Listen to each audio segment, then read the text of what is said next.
Good morning friends. आज का हमारा टॉपिक है लिंग तथा पाठ्यचर्या। देखिए, शिक्षा को आजीवन सतत विकास की प्रक्रिया माना जाता है। मतलब शिक्षा के बिना हमारा विकास संभव ही नहीं है। तो शिक्षा के द्वारा मनुष्य अपने जीवन के विविध लक्ष्यों की पूर्ति करता है और लक्ष्यों के अनुरूप पूर्ति हेतु पाठ्यचर्या का निर्माण किया जाता है। जिस प्रकार के लक्ष्य होंगे, पाठ्यक्रम भी उसी प्रकार के होंगे। पाठ्यचर्या के द्वारा ही औपचारिक शिक्षा के समग्र गतिविधियों का संचालन किया जाता है। प्रत्यक्ष तथा अप्रत्यक्ष रूप से समाज की आवश्यकताओं की पूर्ति तथा सामाजिक परिवर्तन का कार्य पाठ्यचर्या के द्वारा ही संपन्न किया जाता है।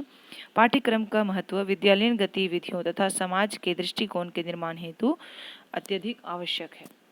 यहाँ पर पाठ्यक्रम शब्द का भी यूज़ हुआ है, लेकिन इसका मुख्य अर्थ पाठ्यचर्या ही मुख्य होता है, इसका सही शब्द।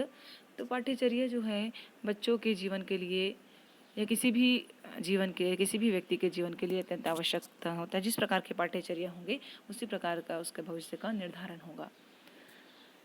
समस्त गतिविधियाँ जो करता है स्कूल के अंदर, स्कूल के बाहर, वो सभी पाठ्यचर्या के अंतर्गत आती हैं।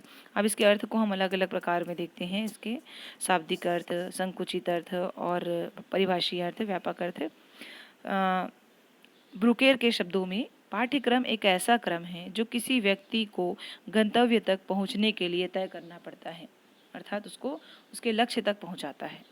माध्यमिक शिक्षा आयोग ने क्या कहा है, देखते हैं। पाठ्यक्रम का अर्थ केवल उन सैद्धांतिक विषयों से नहीं है जो विद्यालय में परंपरागत रूप से पढ़ाए जाते हैं, वरन इसमें अनुभवों की वह समग्रता भी सम्मिलित होती है जिसको छात्र विद्यालय की उन बहुमुखी क्रियाओं से प्राप्त करता है जो कक्षा, पुस्तकालय, कर्मशाला, प्रयोगशाला और खेल के मैदान में तथा शिक्षकों एवं छात्रों की अगणित अनौपचारिक संबंधों से प्राप्त होती है। इस प्रकार विद्यालय का संपूर्ण जीवन पाठ्यक्रम हो जाता है जो छात्रों के जीवन के सभी पक्षों को प्रभावित कर सकता है। मतलब माध्यमिक शिक्षा आयोग के अनुसार केवल सैद्धांतिक विषय ही नहीं है, बल्कि अन्य सभी गतिविधियां पाठ्यचर्या के अंतर्गत आता है। अगर हम पाठ्यचर्या का निर्माण कर रहे हैं तो हमें किन किन बातों का, किन किन सिद्धांतों को लेकर चलना है, क्या क्या उपागम है, उसको देखेंगे। तो सबसे पहले तो बाल केंद्रित पाठ्यचर्या। हमारा पाठ्यचर्या ऐसा हो जो लर्नर सेंटर्ड हो, जो चाइल्ड के ऊपर बेस्ड हो। अब दूसरा विषय केंद्रित पाठ्यचर्या। यहाँ पर पाठ्यक्रम शब्द का उपयोग है, पर इसको पाठ्यचर्या में ही लेंगे। विषय केंद्रित पाठ्यचर्या, सब्जेक्ट ओरिएंटेड होना चाहिए। अनुभव केंद्रित पाठ्यचर्या, अनुभव पर आधारित होना चाहिए।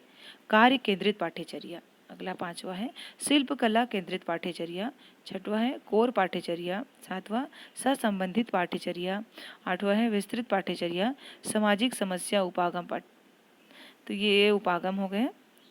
स्वतंत्रता के पश्चात पाठ्यचर्या निर्माण में लिंग की भूमिका।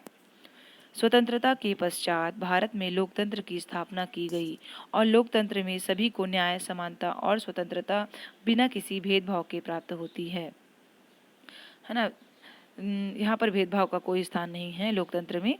1952-53 में ए लक्ष्मण स्वामी मुदलियार की अध्यक्षता में माध्यमिक शिक्षा आयोग, जिसे मुदलियार शिक्षा आयोग भी कहते हैं, का गठन किया गया, जिसमें सभी विषयों को सह संबंधित करके जीवन केंद्रित, समुदाय केंद्रित, अनुभव केंद्रित, विविधतापूर्ण तथा लचीले पाठ्यक्रम को सुझाव दिया गया और बालिकाओं के लिए गृह विज्ञान के अध्ययन की अनिवार्यता का सुझाव दिया गया। राष्ट्रीय शिक्षा नीति 1968 और 1979। समन्वित विद्यालय प्रणाली, पड़ोसी विद्यालय, प्रौढ़ शिक्षा, शैक्षिक शिक्षा तथा राष्ट्रीय शिक्षा नीति 1988 में महिलाओं की शिक्षा में समानता पर बल दिया गया।